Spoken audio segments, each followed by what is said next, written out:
सारे दुनिया के मुकाबले भारत ने बेहतरीन प्रदर्शन प्रधानमंत्री नरेंद्र मोदी जी के नेतृत्व में किया है।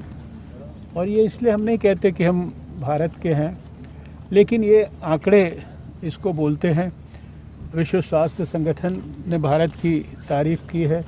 दुनिया के बड़े बड़े विकसित देश भारत के कंट्रीब्यूशन को एक्नॉलेज कर रहे हैं। इसमें भी कोई दो मत नहीं कि अभी पिछले कुछ समय में कोविड पर एक बहुत सिग्निफिकेंट कंट्रोल आने के बाद कुछ स्टेट्स में थोड़ा थोड़ा करके मामले बढ़ रहे हैं। और आप जानते हैं कि हमारे 86% के करीब केसेस करीब 5-6 स्टेट्स में हैं।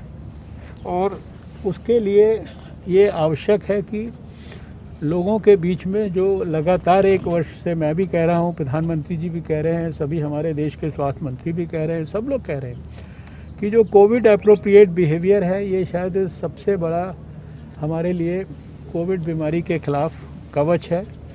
ये शायद सबसे बड़ी हमारी रक्षा कर सकता है।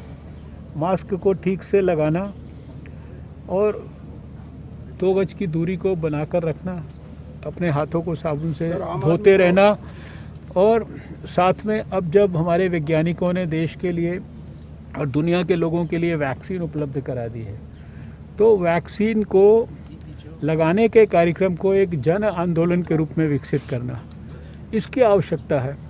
और मुझे पूरा विश्वास है कि ये अगर मूल बातों के ऊपर ध्यान करा जाएगा तो निश्चित रूप से ये मामले जो हमें बढ़ते हुए भी थोड़ा सा लोगों की कैजुअल अप्रोच, थोड़ा सा लोगों की लापरवाही, थोड़ा सा लोगों की गलतफहमी कि अब कोविड समाप्त हो गया है, अब वैक्सीन आ गई है, अब हम अगर अपने मास्क को जेब में रखेंगे या गले पे लटका के रखेंगे तो भी कोई फ़र्क नहीं पड़ेगा।